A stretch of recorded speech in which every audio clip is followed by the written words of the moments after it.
सहनाववतु सहनौ भुनक्तु सह वीर्यं करवावहै तेजस्विनावधीतमस्तु मा विद्विषावहै। ॐ शान्ति शान्ति शान्तिः। जन्माद्यस्य यतोऽन्वयादितरतः चार्तेष्वभिघ्नस्वराट् तेने ब्रह्महृदया आदिकवये मुह्यन्ति यत्सूरयः। तेजो वारिमृदां यथा विनिमयः यत्र त्रिसर्गो मृषा दाम्ना स्वेन सदा निरस्तकुहकम् सत्यं परं धीमहि। नारायणं नमस्कृत्य नरं चैव नरोत्तमं देवीं सरस्वतीं व्यासं ततो जयमुदीरयेत्। ಶ್ರೀಕೃಷ್ಣ, ಸರ್ವೋ ನಿನ್ನ ಸೇವೆಯಾಗಲಿ ಸ್ವಾಮಿ. ಎಲ್ಲ ಆಧ್ಯಾತ್ಮ ಬಂಧುಗಳಿಗೂ ನಮಸ್ಕಾರ ಮತ್ತು ಜ್ಞಾನದರ್ಶನಂ ವೇದಿಕೆಗೆ ಸ್ವಾಗತ. ಶ್ರೀಮದ್ ಭಾಗವತಂನ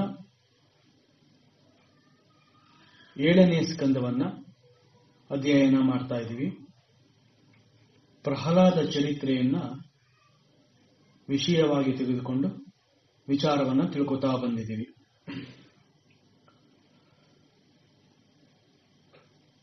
ನಕಾಂಕುರೋತ್ಪಾಟಿತ ಹೃತ್ಸರೋರುಹಂ ವಿಸೃಜ್ಯ ತಸ್ಯಾನುಚರಾನುದಾಯುಧನ್ ಅಹನ್ಯಮಂತಾನ್ ನಖಶಸ್ತ್ರ ಪಾರ್ಶ್ವಭಿಃ ದೂರ್ದಂಡಯೋತೋನುಪತಾನ್ ಸಹಸ್ರಶಃ. ಪರಮಾತ್ಮ ಶ್ರೀ ನರಸಿಂಹದೇವರು ತನ್ನ ತೀಕ್ಷ್ಣವಾದ ಮತ್ತು ಹರಿತವಾದ ಉಗುರುಗಳಿಂದ ಹಿರಣ್ಯಕಶಿಪುವಿನ ಹೃದಯವನ್ನ ಬಗೆದು ನಂತರ ನೆಲಕ್ಕೆ ಅಪ್ಪಳಿಸಿ ಅವನನ್ನ ಎಸೆದು ಬಿಡ್ತಾರೆ. ಆ ಒಂದು ಕ್ಷಣದಲ್ಲಿ ಹಿರಣ್ಯಕಶಿಪುವಿನ ಕಡೆಯ ಸಾವಿರಾರು ದೈತ್ಯ ಸೈನಿಕರು ಕೈಯಲ್ಲಿ ಅಸ್ತ್ರಶಸ್ತ್ರಗಳನ್ನು ಹಿಡ್ಕೊಂಡು ಭಗವಂತನ ಮೇಲೆ ಪ್ರಹಾರಕ್ಕೆ ಮುನ್ನುಗ್ಗುತ್ತಾರೆ.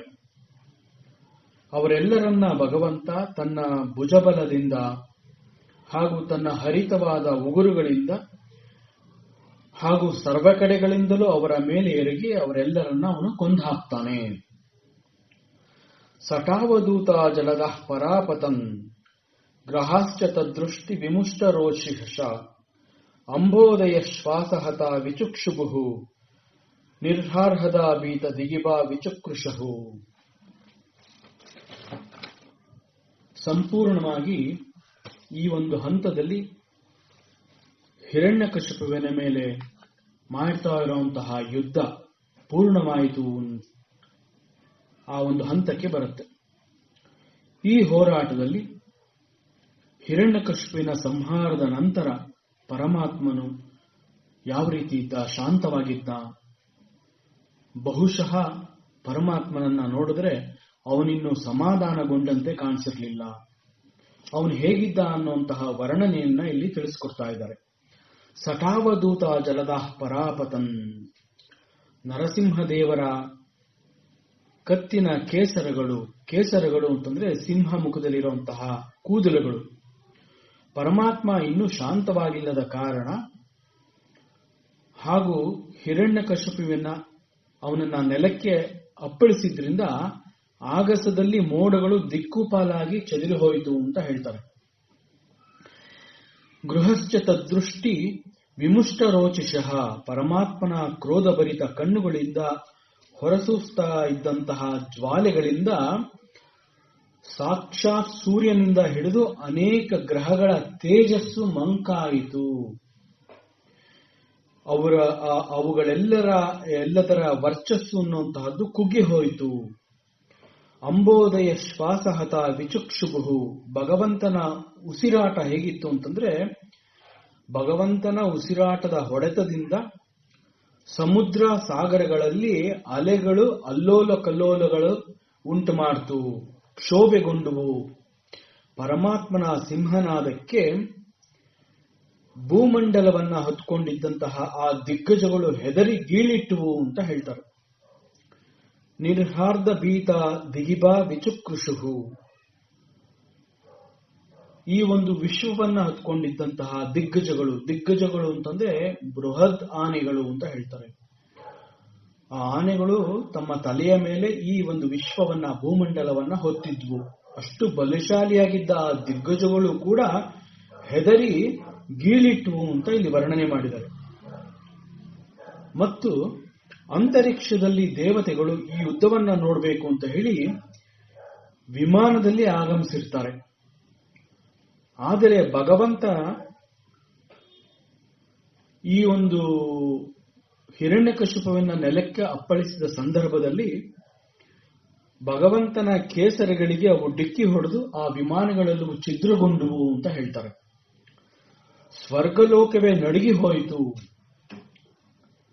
ಪದಾತಿ ಪೀಡಿತ ಭಗವಂತನ ಪಾದಗಳ ಆಘಾತಕ್ಕೆ ಭೂಮಿಯಲ್ಲಿ ಭೂಕಂಪನ ಉಂಟಾಯಿತು. ಇವನ ಆರ್ಭಟಕ್ಕೆ ಹೆದರಿ ಪರ್ವತಗಳು ಹಾರಿಹೋದವು. ಅವನ ತೇಜಸ್ಸಿನ ಮಿಂಚಿನಿಂದ ಆಕಾಶ ಕೂಡ ಕಳೆಗೊಂದಿ ಅದು ಕತ್ತಲನ್ನ ಆವರಿಸಿತು ಆಕಾಶದಲ್ಲಿ ಅಂತ ಹೇಳ್ತಾರೆ. ನಾವು ಪ್ರಕೃತಿಯ ವಿಕೋಪ ಅಂತ ಹೇಳ್ತೀವಿ. ಈ ಪ್ರಕೃತಿಯ ವಿಕೋಪ ಉಂಟಾದಾಗ ಅದರ ದುಷ್ಪರಿಣಾಮ ಹೇಗಿರುತ್ತೆ ಅನ್ನೋದನ್ನ ನಾವು ಕೇಳಿರ್ತೀವಿ, ನೋಡಿರ್ತೀವಿ, ಅಥವಾ ಅದರ ಬಗ್ಗೆ ವಿಚಾರವನ್ನ ತಿಳ್ಕೊಂಡಿರ್ತೀವಿ. ಪ್ರಕೃತಿಯ ಮುನಿಸಿನಿಂದ ಉಂಟಾದಂತಹ ಇಂತಹ ಕೇಡುಗಳು ಇಷ್ಟು ದೊಡ್ಡ ಪರಿಣಾಮವನ್ನು ಉಂಟು ಮಾಡುತ್ತೆ ಅಂತಂದ ಮೇಲೆ ಭಗವಂತನನ್ನ ವಿಶ್ವಶಕ್ತಿ ಅಂತ ಹೇಳ್ತೀವಿ. ಅಂತಹ ವಿಶ್ವಶಕ್ತಿ ಕೋಪಗೊಂಡಾಗ ಪರಿಸ್ಥಿತಿ ಹೇಗಾಗಬಹುದು, ಭಗವಂತನ ಕ್ರೋಧಕ್ಕೆ ಹೀಗೆಲ್ಲ ಆಗಬಹುದಾ ಅನ್ನುವ ರೀತಿಯಲ್ಲಿ ಮತ್ತೊಮ್ಮೆ ಇದನ್ನ ತರ್ಕಬದ್ಧವಾಗಿ ತಿಳಿಯುವಂತಹ ಪ್ರಯತ್ನವನ್ನ ಮಾಡಬಾರದು. ಪರಮಾತ್ಮನ ಲೀಲೆ, ಪರಮಾತ್ಮನ ಸಾಹಸ ಮತ್ತು ಪರಮಾತ್ಮನ ಶಕ್ತಿಯನ್ನ ಅನುಭವಿಸಬೇಕು, ಅದನ್ನ ಅರ್ಥ ಮಾಡ್ಕೋಬೇಕು ಅಂತಂದ್ರೆ ಕೇವಲ ಶ್ರದ್ಧೆಯಿಂದ ಹೃದಯ ಪೂರ್ವಕವಾಗಿ ಇದನ್ನ ಒಪ್ಕೋಬೇಕಾಗತ್ತೆ. ಆಗಲೇ ಪರಮಾತ್ಮನ ಆನಂದದ ಅನುಭವ ಉಂಟಾಗುತ್ತೆ. ಅದು ನಮಗೆ ಯಾವ ರೀತಿ ಇರುತ್ತೆ, ಆನಂದ ಸ್ವರೂಪ ಅನ್ನುವಂತಹದ್ದು ಗೊತ್ತಾಗುತ್ತೆ. ಭಗವಂತನ ಕ್ರೋಧ ಈ ರೀತಿ ಇದೆ ಅಂತ ಹೇಳಿದ್ರು ಕೂಡ ಇಲ್ಲಿ ಒಂದು ಪ್ರಶ್ನೆ ಬರುತ್ತೆ. ಈ ಕ್ರೋಧ ಅಥವಾ ಕೋಪ ಅನ್ನುವಂತಹದ್ದು ಒಂದು ಗುಣ. ಆದರೆ ನಾವು ಪರಮಾತ್ಮನನ್ನ ಗುಣಾತೀತ ಅಂತ ಕರಿತೀವಿ ಮತ್ತು ಭಗವಂತನನ್ನ ಆನಂದ ಸ್ವರೂಪಿ ಅಂತ ಹೇಳ್ತೀವಿ. ಆನಂದದ ಭಗವಂತನ ಸ್ವರೂಪದ ಅನುಭವ ನಮಗಾಗಬೇಕು ಅಂತಂದ್ರೆ ಅವನ ಲೀಲೆಯನ್ನ ನಾವು ಸರಿಯಾಗಿ ಅನುಭವಿಸಬೇಕು. ಆದ್ರಿಂದ ಇಂತಹ ಒಂದು ವರ್ಣನೆ ಬಂದಾಗ ಅಲ್ಲಿ ತರ್ಕಕ್ಕೆ ಅವಕಾಶ ಕೊಡದೆ ಅದನ್ನ ಹೃದಯ ಪೂರ್ವಕವಾಗಿ ಅನುಭವಿಸಿ ಹೃದಯದ ಮೂಲಕ ಅದನ್ನ ಅರ್ಥ ಮಾಡಿಕೊಳ್ಳುವಂತಹ ಪ್ರಯತ್ನವನ್ನ ನಾವು ಮಾಡಬೇಕಾಗುತ್ತೆ. ಆದ್ರಿಂದ ಇಂತಹ ಒಂದು ವರ್ಣನೆಗಳು ಇಲ್ಲಿ ಬಂದಿರೋದು ಸಹಜ. ತತಃ ಸಭಾಯಾಮುಪವಿಷ್ಟಮುತ್ತಮೆ ನೃಪಾಸನೆ ಸಂವೃತ ತೇಜಸಂ ವಿಭುಂ ಆಲಕ್ಷಿತ ದ್ವೈ ರಥಮತ್ಯ ಮರ್ಷಣಂ ಪ್ರಚಂಡ ವಕ್ತ್ರಂ ನ ಬಭಾಜ ಕಶ್ಚನ. ದೈತ್ಯರಾಜ ಹಿರಣ್ಯಕಶಿಪುವಿನ ಕಡೆಯ ಎಲ್ಲ ದಾನವರು, ಸೈನಿಕರು ಪರಮಾತ್ಮನಿಂದ ಹತರಾದ ನಂತರ ನರಸಿಂಹದೇವರನ್ನ ಎದುರಿಸುವವರು ಅಲ್ಲಿ ಯಾರೂ ಕಂಡು ಬರಲಿಲ್ಲ. ಆದರೂ ಕೂಡ ಆ ಸಮಯದಲ್ಲಿ ಅವನ ಕ್ರೋಧ ಇನ್ನೂ ಕೂಡ ಹೆಚ್ಚಾಗ್ತಾನೆ ಹೋಗ್ತಾ ಇತ್ತು, ಕ್ರೋಧ ಕಡಿಮೆಯಾಗಿಲ್ಲ.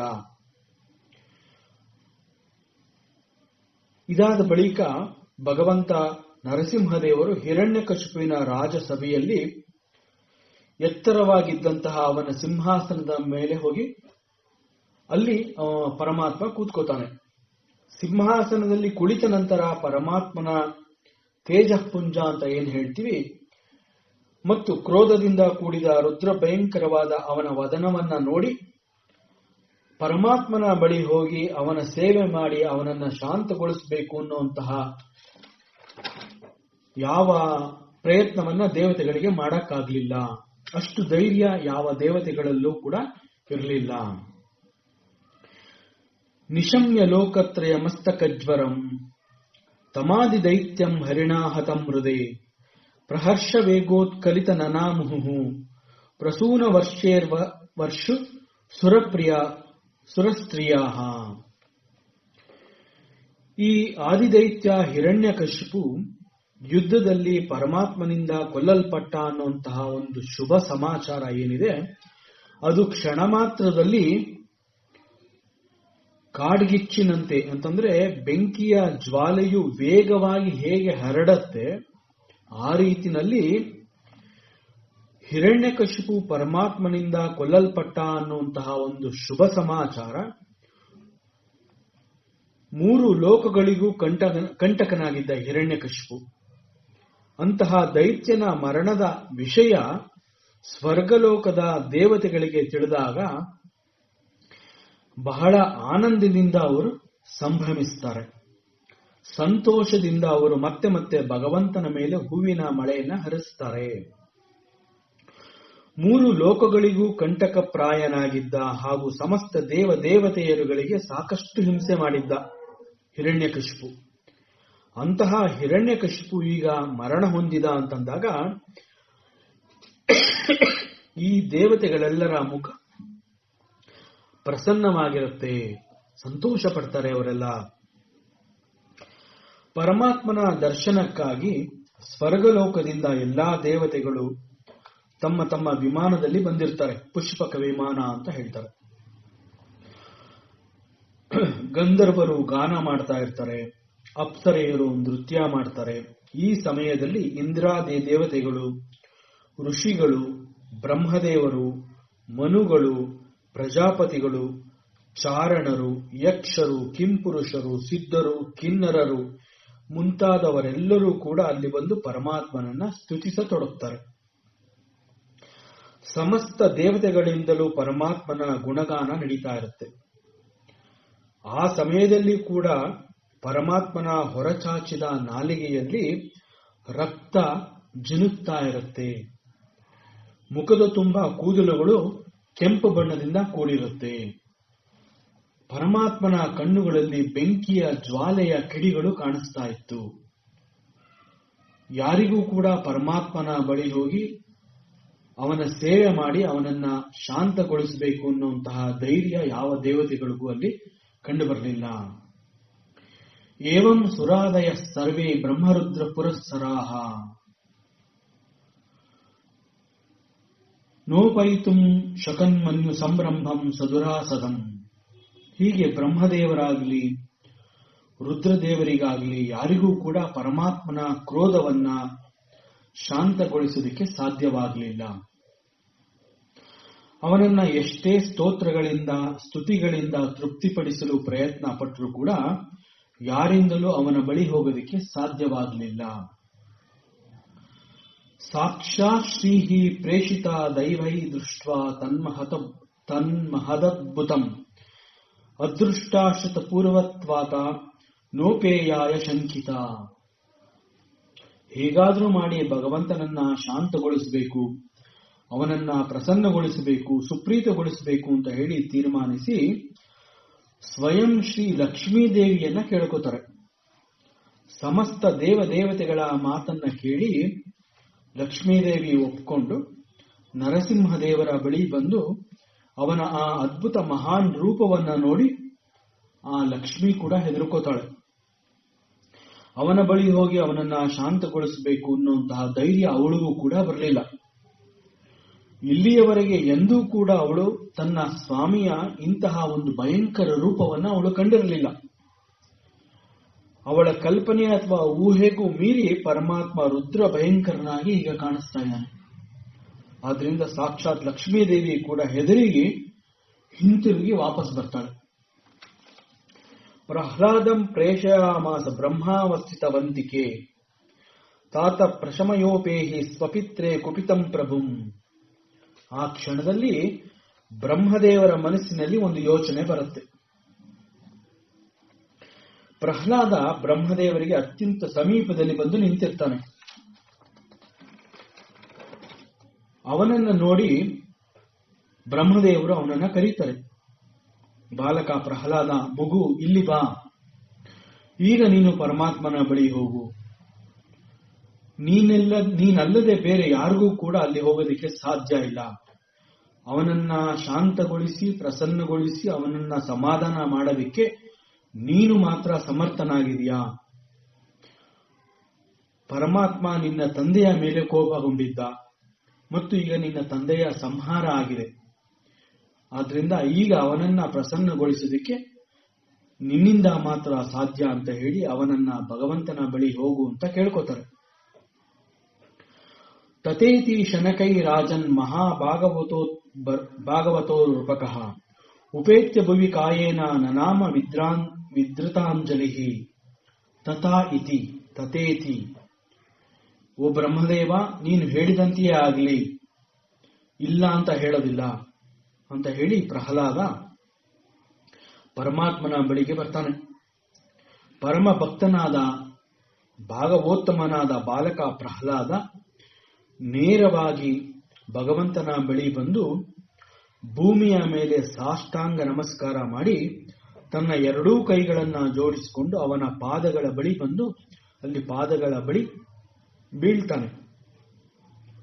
ಉಪೇತ್ಯ ಭುವಿಕಾಯೇನ, ತನ್ನ ಇಡೀ ದೇಹವನ್ನ ಪರಮಾತ್ಮನ ಪಾದದ ಮೇಲಿರಿಸಿ ಅಷ್ಟೂ ಅಂಗಗಳಿಂದ ಸಾಷ್ಟಾಂಗ ಪ್ರಣಾಮ ಅಂತ ಹೇಳ್ತಾರೆ.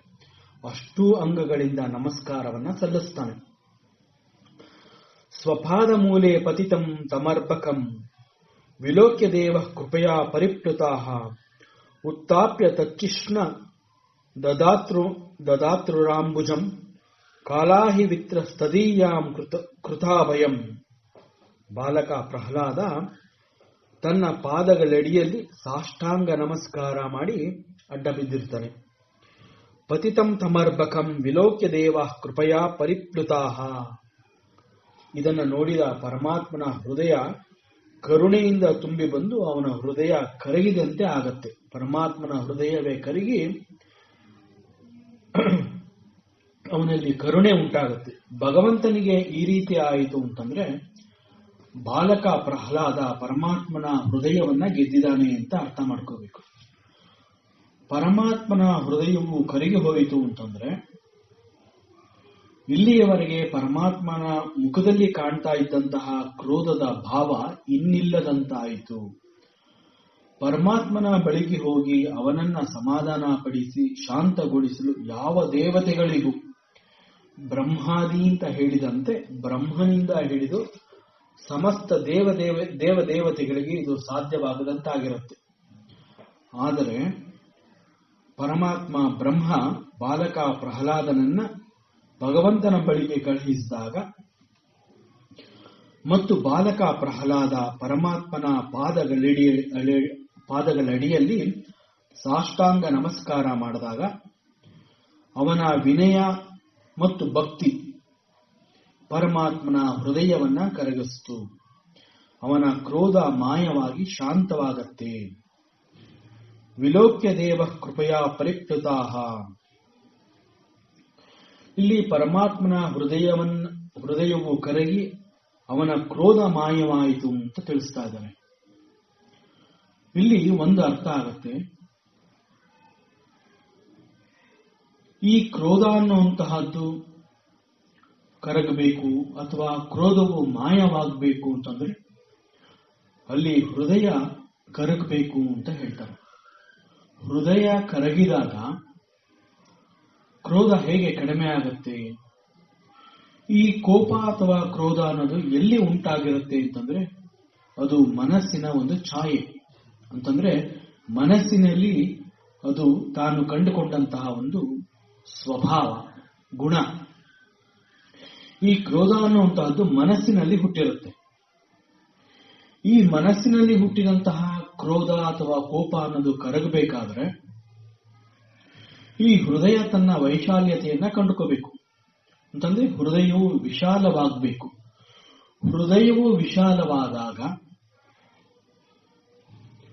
ಮನಸ್ಸು ಬುದ್ಧಿ ಎನ್ನುವಂತಹದ್ದು ಹೃದಯದಲ್ಲಿ ಐಕ್ಯವಾಗುತ್ತೆ. ಮನಸ್ಸು ಬುದ್ಧಿ ಮತ್ತು ಹೃದಯ ಇದು ಒಂದಾದಾಗ ಹೃದಯ ಪೂರ್ವಕವಾಗಿ ಸಮಸ್ತವನ್ನ ಒಪ್ಪಿಕೊಳ್ಳುವಂತಹ ಭಾವವು ಹೃದಯದಲ್ಲಿ ಉಂಟಾಗುತ್ತೆ. ಆಗ ಹೃದಯದಲ್ಲಿ ಇದು ನನ್ನದು, ಇದು ಮತ್ತೊಬ್ಬನದು ಅನ್ನುವಂತಹ ಒಂದು ಭೇದವನ್ನ ಅದು ಗುರುತಿಸೋದಿಲ್ಲ. ಎಲ್ಲವೂ ಒಂದು ಮತ್ತು ಎಲ್ಲವೂ ನನ್ನದು ಅಂತ ಆದಾಗ ಅದು ಯಾರ ಮೇಲೆ ಕೋಪ ಮಾಡಿಕೊಳ್ಳೋದಿಕ್ಕೆ ಸಾಧ್ಯ? ಆದ್ರಿಂದ ಹೃದಯದ ವಿಶಾಲತೆಯಲ್ಲಿ ಕ್ರೋಧವು ಕರಗಿ ಹೋಯಿತು ಅಂತಂದ್ರೆ ಹೃದಯವು ಬೆಳೆದಾಗ ಅದು ಕೋಪವನ್ನು ಪ್ರದರ್ಶಿಸೋದಕ್ಕೆ ಸಾಧ್ಯವಿಲ್ಲ. ಇಲ್ಲಿ ಕೂಡ ಅದೇ ಆಗಿದೆ.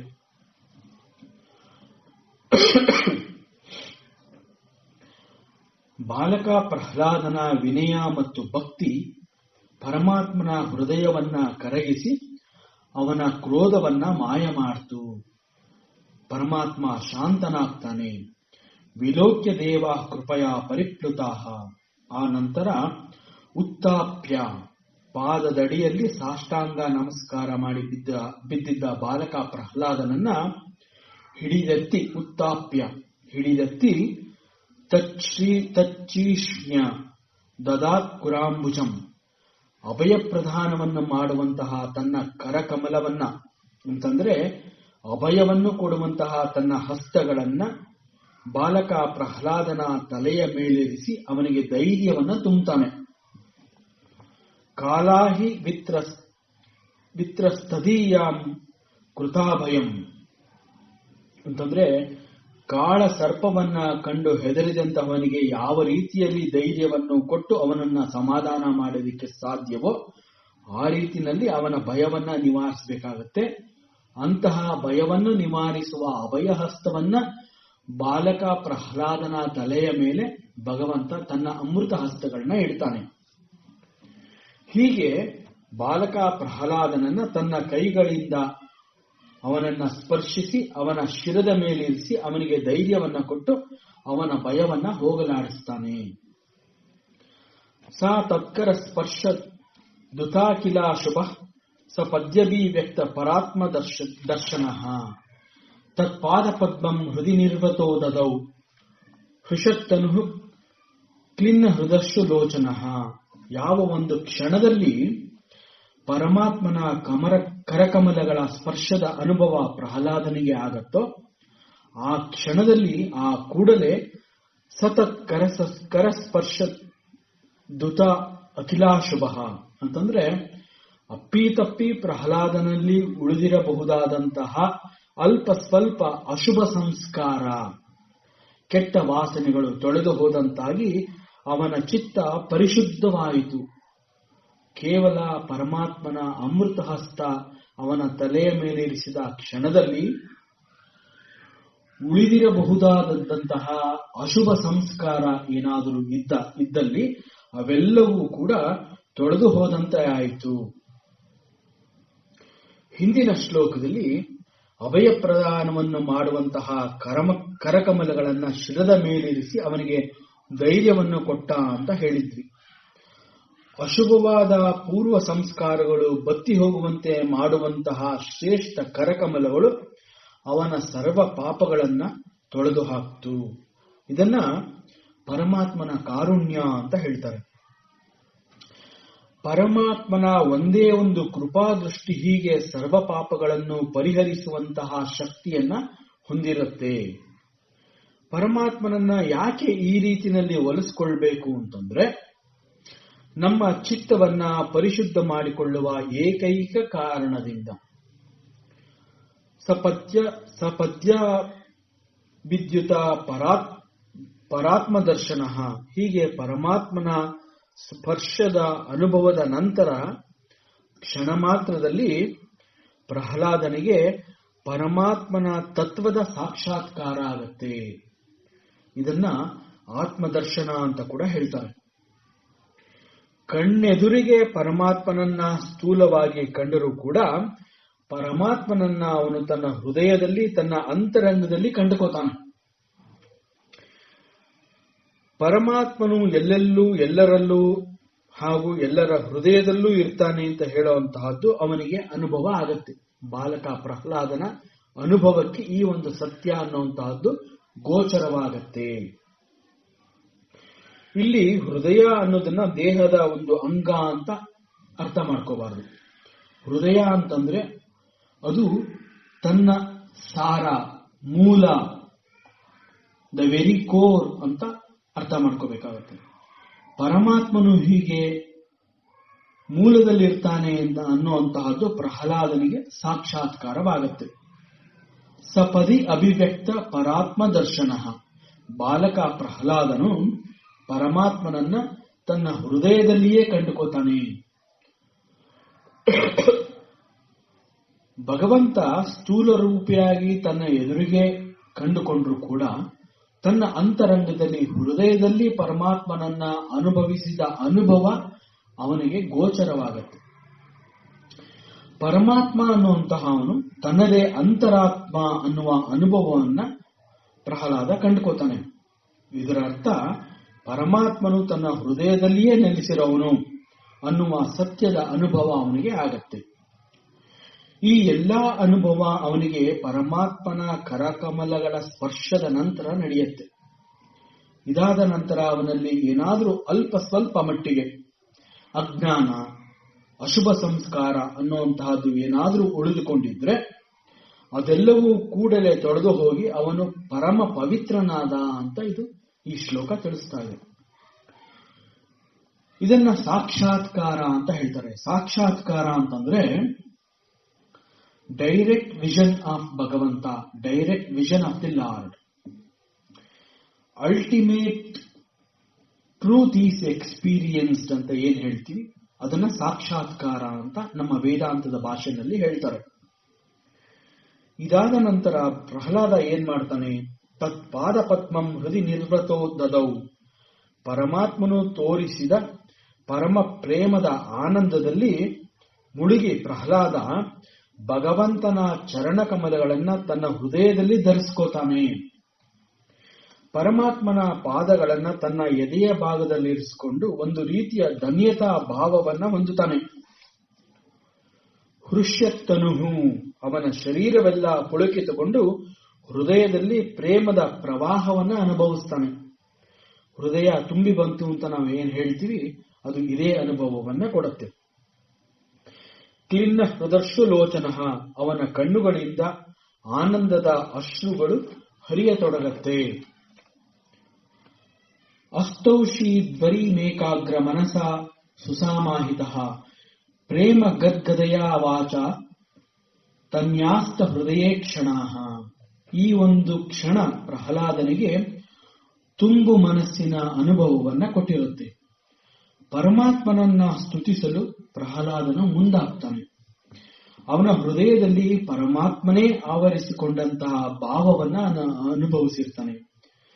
ಪರಮಾತ್ಮನನ್ನ ರೆಪ್ಪೆ ಮಿಟುಕಿಸಿದೆ ಕಣ್ಣುಗಳನ್ನ ಅತ್ತಿತ್ತ ಹೊರಳಿಸಿದಂತೆ ಭಗವಂತನನ್ನ ಒಂದೇ ಸಮನೆ ನೋಡ್ತಾ ಇದ್ದ. ಇದೊಂದು ರೀತಿಯ ಭಾವ ಸಮಾಧಿ ಅಂತ ಹೇಳ್ತಾರೆ.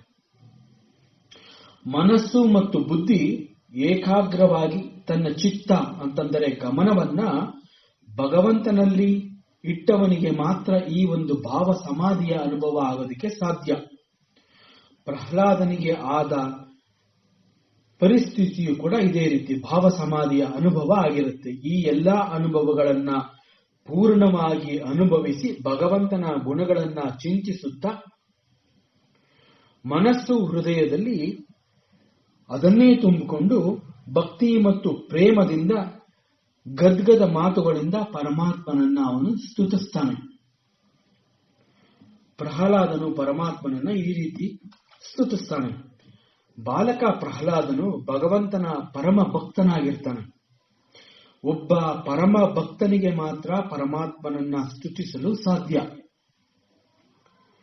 ಭಕ್ತಿಯ ಬಗ್ಗೆ ಕೆಲವು ವಿಚಾರಗಳನ್ನ ತಿಳ್ಕೊಳ್ಳುವಂತಹ ಒಂದು ಸಂದರ್ಭ ಈಗ. ಇದನ್ನ ಸ್ವಲ್ಪ ಮಟ್ಟಿಗೆ ತಿಳ್ಕೊಂಡು ನಂತರ ಪ್ರಹ್ಲಾದನು ಪರಮಾತ್ಮನನ್ನ ಯಾವ ರೀತಿಯಿಂದ ಸ್ತುತಿಸ್ತಾನೆ ಎನ್ನುವುದನ್ನ ನೋಡಬೇಕಾಗುತ್ತೆ. ಇಲ್ಲಿ ಪ್ರಹ್ಲಾದ ಪರಮಾತ್ಮನನ್ನ ಸ್ತುತಿಸ್ತಾನೆ ಅಂತಂದ್ರೆ ಇದು ಸಗುಣ ಸಾಕಾರ ಭಕ್ತಿಯನ್ನ ತೋರಿಸ್ತಾ ಇದೆ. ಏನಿದು ಸಗುಣ ಸಾಕಾರ ಭಕ್ತಿ? ಭಕ್ತಿಯಲ್ಲಿ ಅನೇಕ ವಿಧಗಳಿವೆ. ಅಂತಿಮ ಹಂತದ ಭಕ್ತಿಯ ಪರಾಕಾಷ್ಠೆ ಅಂತಂದ್ರೆ ಅದು ನಿರ್ಗುಣ ನಿರಾಕಾರ ಭಕ್ತಿ ಅಂತ ಹೇಳ್ತಾರೆ.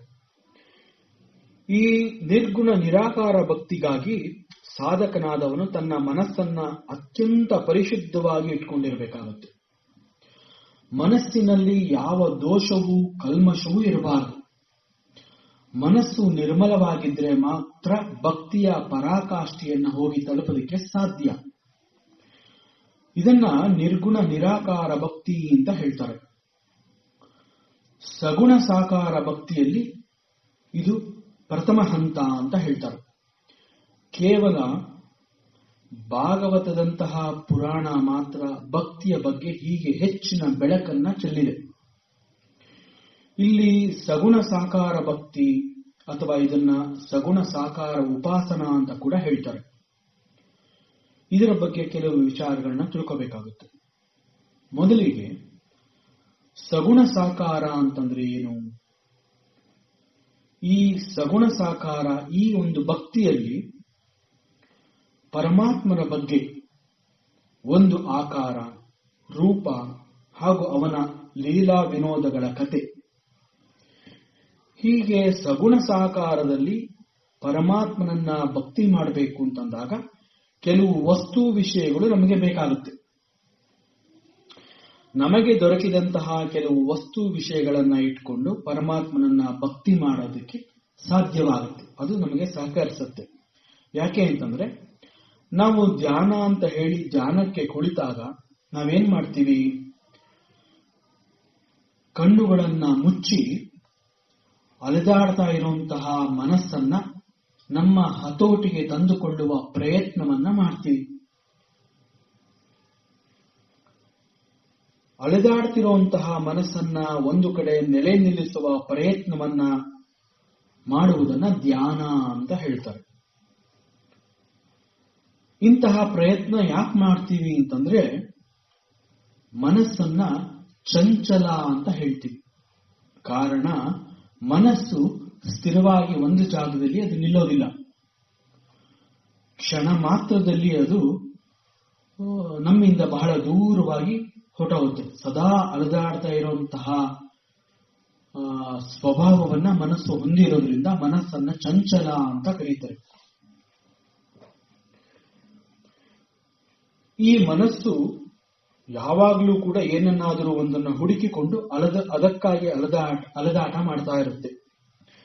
ಅಲೆದಾಡುವ ಮನಸ್ಸಿಗೆ ಏನನ್ನಾದರೂ ಕೊಟ್ರೆ ಅದು ಕಡೆ ಪಕ್ಷ ಸ್ವಲ್ಪ ಹೊತ್ತಿನವರೆಗಾದರೂ ಕೂಡ ಒಂದು ಕಡೆ ಸ್ಥಿರವಾಗಿ ನಿಲ್ಲಿಸಿಕೊಳ್ಳೋದಕ್ಕೆ ಸಾಧ್ಯವಾಗುತ್ತೆ. ಆದ್ದರಿಂದ ಇಲ್ಲಿ ಸಗುಣ ಸಹಕಾರದಲ್ಲಿ ಪರಮಾತ್ಮನಿಗೆ ನಮ್ಮ ಮನಸ್ಸನ್ನ ಅರ್ಪಿಸಲು ಇಂತಹ ವಸ್ತು ವಿಷಯಗಳು ನಮಗೆ ಬೇಕಾಗಿರುತ್ತೆ. ಇದನ್ನ ಉಪಯೋಗಿಸಿಕೊಂಡು ಧ್ಯಾನಕ್ಕೆ ಕುಳಿತಾಗ ಮನಸ್ಸಿಗೆ ನಾವು ಒಂದು ದಿಕ್ಕನ್ನ ಸೂಚಿಸುತ್ತೀವಿ. ಮನಸ್ಸಿಗೆ ದಿಕ್ಕನ್ನ ಸೂಚಿಸೋದು ಅಂತಂದ್ರೆ ಏನು ಅಂತಂದ್ರೆ ನಮ್ಮದೇ ಮನಸ್ಸಿಗೆ ನಾವೇ ಒಂದು ಮಾರ್ಗವನ್ನ ತೋರಿಸೋದು. ಆ ಒಂದು ನಿರ್ದಿಷ್ಟ ಕ್ಷೇತ್ರದಲ್ಲಿ ದಿಕ್ಕಿನಲ್ಲಿ ಮನಸ್ಸು ತನ್ನ ಒಂದು ಹುಡುಕಾಟವನ್ನ ಮಾಡುತ್ತೆ. ಎಲ್ಲೆಲ್ಲೋ ಅಲೆದಾಡುವಂತಹ ಮನಸ್ಸನ್ನ ಈ ಕ್ಷೇತ್ರದಲ್ಲಿ ಮಾತ್ರ ಹುಡುಕಾಟ ಮಾಡು ಅಂತ ಹೇಳಿ ಮನಸ್ಸಿಗೆ ಒಂದು ದಿಕ್ಕನ್ನ ಸೂಚಿಸ್ತೀವಿ. ಮನಸ್ಸಿಗೆ ನಾವೇನ್ ಹೇಳ್ತೀವಿ ಅಂತಂದ್ರೆ, ಓ ಮನಸ್ಸೇ, ಅಲೆದಾಡುವ ಮನಸ್ಸೇ, ನನ್ನ ಪರಮಾತ್ಮ ಅಂತಂದ್ರೆ ಅವನು ಹೀಗಿರ್ತಾನೆ, ಅವನ ಲೀಲೆಗಳು ಈ ರೀತಿ ಇದೆ, ಅವನ ಬಗ್ಗೆ ಅವನ ಕಥೆಗಳು ಈ ರೀತಿ ಇದೆ, ಅವನ ರೂಪ ಈ ರೀತಿ ಇದೆ, ಹೀಗೆಲ್ಲ ಹೇಳಿ ಅದರ ಬಗ್ಗೆ ಚಿಂತನೆ ಮಾಡು ಅಂತ ಹೇಳಿ ಮನಸ್ಸಿಗೆ ಒಂದು ನಿರ್ದಿಷ್ಟ ದಿಕ್ಕನ್ನ ಕೊಟ್ಟು ಒಂದು ವಿಷಯವನ್ನ, ಒಂದು ವಸ್ತುವನ್ನ ಆ ಮನಸ್ಸಿಗೆ ಕೊಡುವ ಪ್ರಯತ್ನವನ್ನ ಮಾಡ್ತೀವಿ.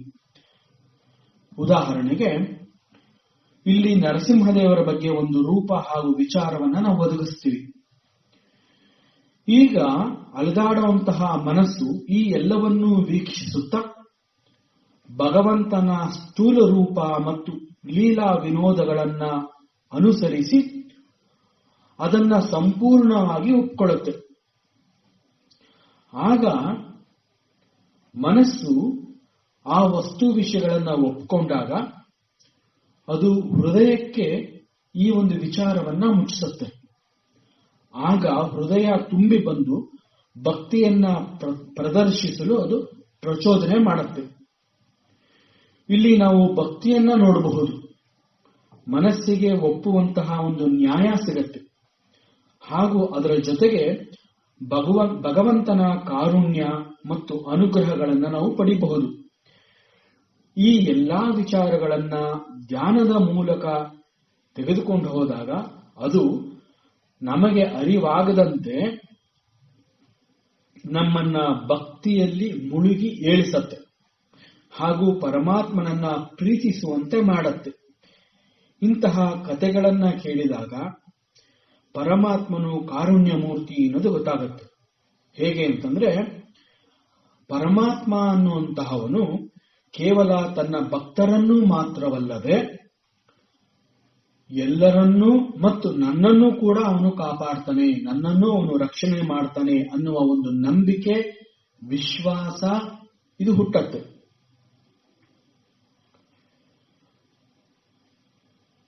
ಈ ಪ್ರಯತ್ನಗಳನ್ನ ಕೂಡ ಒಂದು ರೀತಿಯ ಸಾಧನೆ ಅಂತ ಹೇಳ್ತಾರೆ. ಕೇವಲ ನಿರ್ಗುಣ ನಿರಾಕಾರ ಮಾತ್ರ ಭಕ್ತಿಯಲ್ಲ, ಭಕ್ತಿಯನ್ನ ಈ ರೀತಿ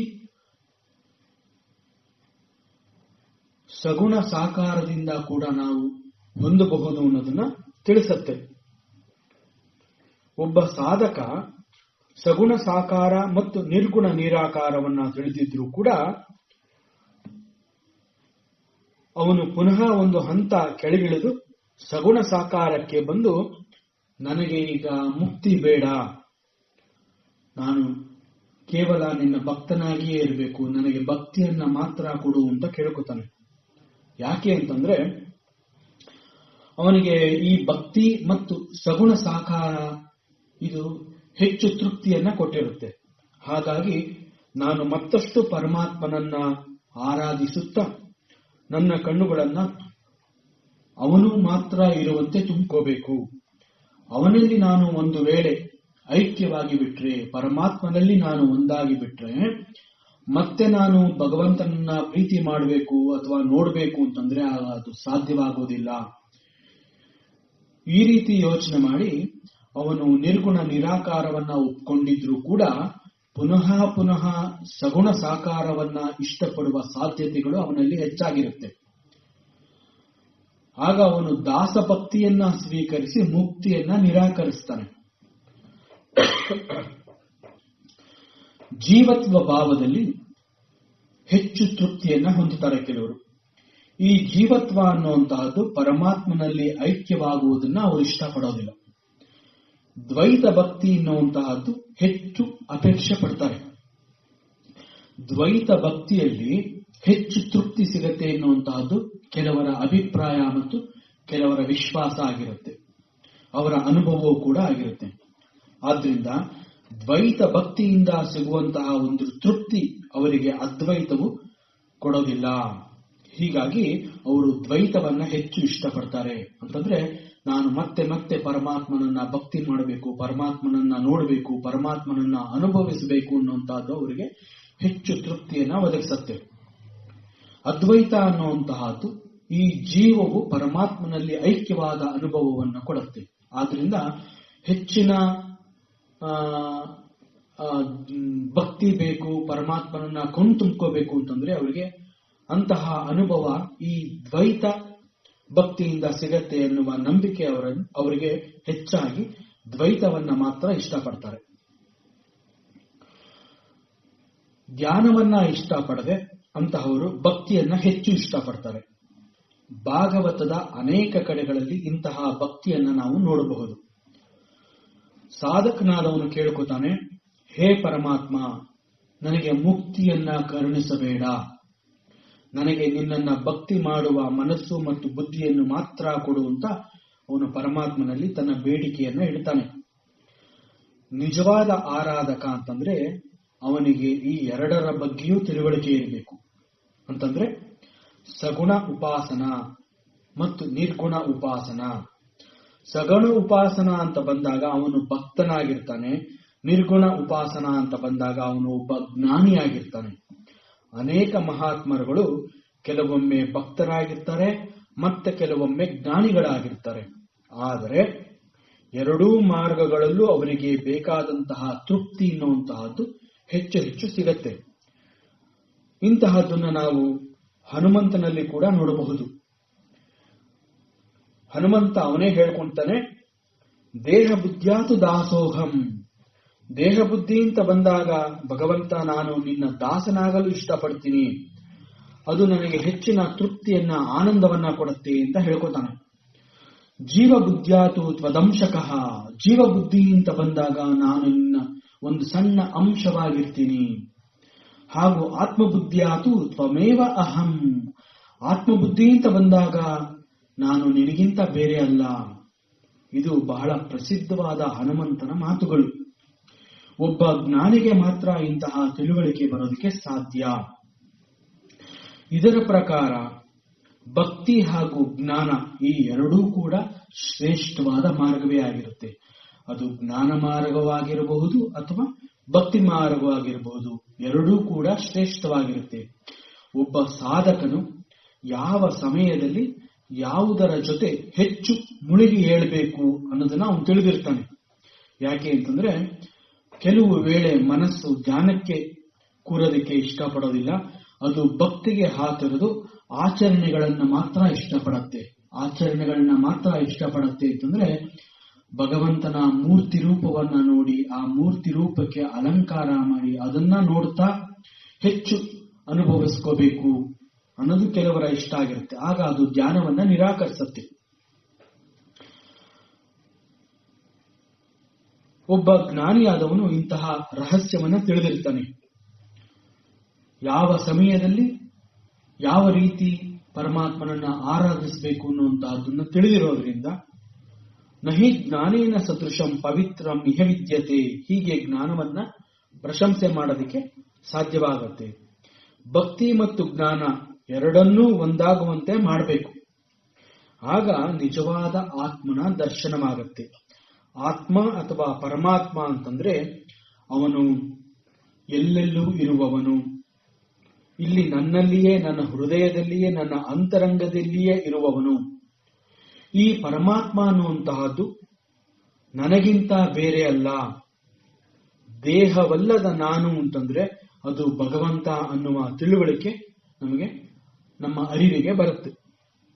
ಜೀವಾತ್ಮ ಮತ್ತು ಪರಮಾತ್ಮ ಐಕ್ಯವಾಗುವುದು ಅಂತಂದ್ರೆ ಅದು ಇದೇ ಆಗಿರುತ್ತೆ. ಪರಮಾತ್ಮ ನನಗಿಂತ ಬೇರೆ ಅಲ್ಲ ಅನ್ನುವಂತಹದ್ದು ಈ ಜೀವಾತ್ಮ ಮತ್ತು ಪರಮಾತ್ಮ ಐಕ್ಯವಾಗುವಂತಹ ಅನುಭವವನ್ನ ತಿಳಿಸ್ಕೊಡುತ್ತೆ. ಯಾರಿಗೆ ಇದು ಅರ್ಥವಾಗುವುದಿಲ್ವೋ ಅಂತಹವರು ಭಕ್ತಿ ಮತ್ತು ಜ್ಞಾನದ ಬಗ್ಗೆ ಸದಾ ತಮ್ಮಲ್ಲಿಯೇ ಒಂದು ಕಲಹದಲ್ಲಿ ಸಿಕ್ಕಾಕೊಂಡಿರ್ತಾರೆ. ಈ ಎಲ್ಲವನ್ನೂ ತಿಳಿದಿರುವಂತಹ ಬಾಲಕ ಪ್ರಹ್ಲಾದ ಈಗ ಭಗವಂತನ ಸ್ತುತಿಯನ್ನ ಮಾಡ್ತಾನೆ. ಪರಮಾತ್ಮ ಮಹಾವಿಷ್ಣು ಶ್ರೀಹರಿ ಯಾವ ಕಾರಣದಿಂದ ನರಸಿಂಹ ಅವತಾರವನ್ನ ತೆಗೆದುಕೋತಾನೆ?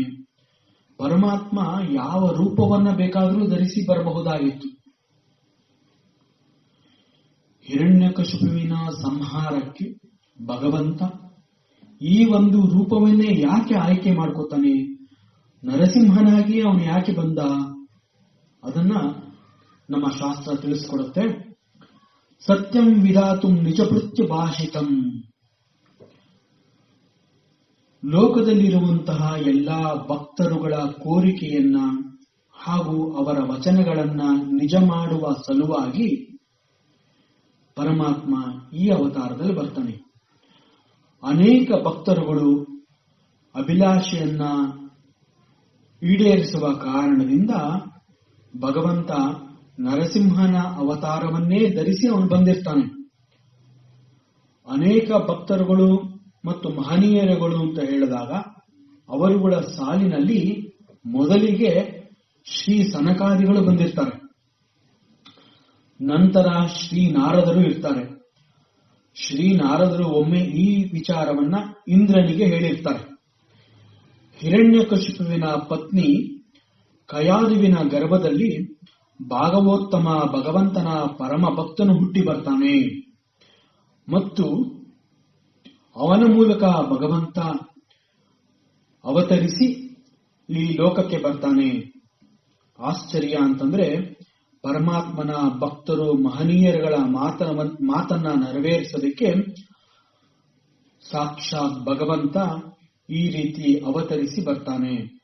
ಆದರೆ ಸನಕಾದಿಗಳು, ನಾರದರು, ಅವರುಗಳ ನಂತರ ಸ್ವತಃ ಹಿರಣ್ಯಕಶಿಪುವಿನ ಅಂತರಂಗದ ಬಯಕೆ ಮತ್ತು ಆಸೆ ಕೂಡ ಆಗಿರುತ್ತೆ.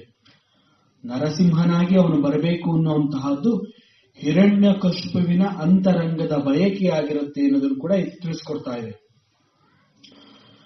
ಬಹಳ ಕೋಪದಿಂದ ಹಿರಣ್ಯಕಶಿಪು ಮಗನನ್ನ ಪ್ರಶ್ನೆ ಮಾಡಿರ್ತಾನೆ, ನಿನ್ನ ಹರಿ ಭಗವಂತ ಎಲ್ಲೆಲ್ಲೂ ಇರ್ತಾನೆ ಅಂತ ನೀನು ಹೇಳ್ತಾ ಇದೆಯಲ್ಲ, ಆ ನಿನ್ನ ಹರಿ ಎಲ್ಲೆಲ್ಲೂ ಇರುವವನಾದ್ರೆ ಅವನು ಈಗ ಇಲ್ಲಿ ಈ ಸಭಾಮಂಟಪದಲ್ಲಿ ನನ್ನ ಎದುರಿನಲ್ಲಿರುವ ಕಂಬದಲ್ಲಿ ಇದಾನ ಅಂತ ಒಂದು ಪ್ರಶ್ನೆ ಮಾಡಿರ್ತಾನೆ.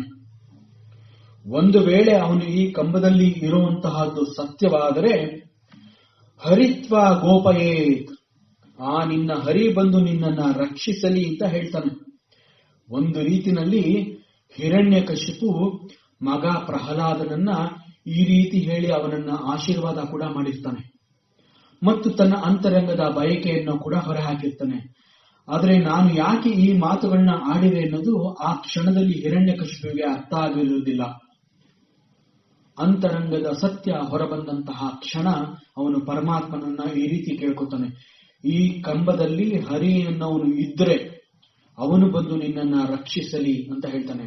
ಅಂತಂದ್ರೆ ಭಗವಂತ ಕಂಬದಿಂದ ಬರ್ಲಿ ಅನ್ನುವಂತಹದ್ದು ಒಂದು ಬಯಕೆ ಆದ್ರೆ ಅವನು ಬಂದು ನಿನ್ನನ್ನ ರಕ್ಷಣೆ ಮಾಡ್ಲಿ, ನಾನು ನಿನ್ನನ್ನ ಕೊಲ್ತೀನಿ ಅಂತ ಅವನು ಬಾಯಿ ಬಿಟ್ಟು ಹೇಳಿದ್ರು ಕೂಡ ನಿನ್ನ ರಕ್ಷಣೆ ಆಗಲಿ ಎನ್ನುವಂತಹದ್ದು ಅವನ ಅಂತರಂಗದ ಬಯಕೆ ಆಗಿರುತ್ತೆ ಎನ್ನುವುದನ್ನ ಇಲ್ಲಿ ಹರಿಹಿತ್ವ ಗೋಪಯೇತ್ ಅನ್ನುವಂತಹ ಮಾತುಗಳನ್ನ ಸ್ವತಃ ಹಿರಣ್ಯಕಶಿಪು ಆಡಿರ್ತಾನೆ. ಇಲ್ಲಿ ಹಿರಣ್ಯಕಶಿಪು ಕೂಡ ಪರಮಾತ್ಮನ ಪರಮ ಭಕ್ತನಾಗಿರ್ತಾನೆ. ಕೇವಲ ಒಂದು ಶಾಪದ ಕಾರಣದಿಂದ ಅಸುರನಾಗಿ ಜನಿಸಿ ಪರಮಾತ್ಮನನ್ನ ದ್ವೇಷಿಸ್ತಾ ಇರ್ತಾನೆ. ಒಂದು ರೀತಿಯಲ್ಲಿ ಇದು ಒಂದು ಲೀಲೆ, ಪರಮಾತ್ಮನ ಲೀಲೆಯಾಗಿರುತ್ತೆ. ಪರಮಾತ್ಮನ ಶಕ್ತಿ, ಪರಮಾತ್ಮನ ಜ್ಞಾನ, ಅವನ ಮಹಿಮೆ ಇಡೀ ಲೋಕಕ್ಕೆ ಬೇಕಾಗಿರುತ್ತೆ. ಹಾಗಾಗಿ ಈ ಎಲ್ಲಾ ನಾಟಕಗಳು ನಡೆದಿರುತ್ತೆ. ಅಂತರಂಗದಲ್ಲಿ ಈ ಹಿರಣ್ಯಕಶಿಪು ಕೂಡ ಪರಮಾತ್ಮನ ಮಹಾಭಕ್ತನಾಗಿರ್ತಾನೆ. ಹೀಗೆ ಪರಮಾತ್ಮನಾದವನು ನರಸಿಂಹದೇವರ ರೂಪದಲ್ಲಿ ಅವತರಿಸಿದ್ದೇ ಮಹನೀಯರುಗಳ ಭಕ್ತರುಗಳ ಮಾತುಗಳನ್ನ ಉಳಿಸಿಕೊಡಬೇಕು ಎನ್ನುವ ಒಂದು ಏಕೈಕ ದೃಷ್ಟಿಯಿಂದ ಈ ರೀತಿ ನರಸಿಂಹನಾಗಿ ಬಂದಿರ್ತಾನೆ. ಭಕ್ತರ ಆಸೆಯನ್ನ ನೆರವೇರಿಸ್ತಾನೆ ಅನ್ನೋದನ್ನ ಬಹಳ ಸೂಕ್ಷ್ಮವಾಗಿ ಭಾಗವತದ ಈ ಭಾಗ ಇಲ್ಲಿ ತಿಳಿಸ್ಕೊಡ್ತಾ ಇದೆ. ಕೊನೆಯದಾಗಿ ಪರಮಾತ್ಮ ಸ್ವತಃ ಹೇಳಿರ್ತಾನೆ, ನಮೇ ಭಕ್ತಃ ಪ್ರಣಶ್ಯತಿ. ಇದೆಲ್ಲದರ ಜೊತೆಗೆ ಬ್ರಹ್ಮದೇವರು ಕೂಡ ಒಂದು ವಿಚಿತ್ರವಾದ ವರವನ್ನ ಹಿರಣ್ಯಕಶಿಪುವಿಗೆ ಕೊಟ್ಟಿರ್ತಾರೆ.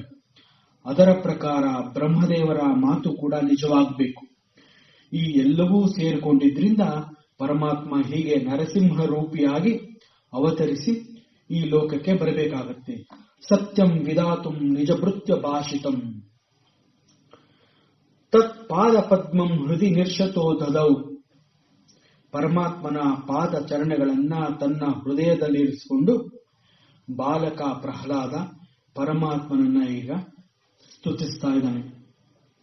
ಪ್ರಹ್ಲಾದ ಯಾವ ರೀತಿ ಪರಮಾತ್ಮನನ್ನ ಸ್ತುತಿಸ್ತಾನೆ ಮುಂತಾದ ವಿಚಾರಗಳನ್ನ ಮುಂದಿನ ಅವಕಾಶದಲ್ಲಿ ಮುಂದುವರಿಸೋಣ. ಓಂ ಪೂರ್ಣಮದಃ ಪೂರ್ಣಮಿದಂ ಪೂರ್ಣಾತ್ ಪೂರ್ಣಮುದಚ್ಯತೆ ಪೂರ್ಣಸ್ಯ ಪೂರ್ಣಮಾದಾಯ ಪೂರ್ಣಮೇವಾವಶಿಷ್ಯತೆ. ಓಂ ಶಾಂತಿ ಶಾಂತಿ ಶಾಂತಿ. ಈ ದಿನದ ಪ್ರವಚನ ಸೇವೆಯನ್ನ ಪರಮಾತ್ಮ ಶ್ರೀಕೃಷ್ಣನ ಪಾದ ಚರಣಗಳಿಗೆ ಅತ್ಯಂತ ಭಕ್ತಿಯಿಂದ ಶ್ರದ್ಧೆಯಿಂದ ಅರ್ಪಿಸೋಣ. ಶ್ರೀಕೃಷ್ಣಾರ್ಪಣಮಸ್ತು.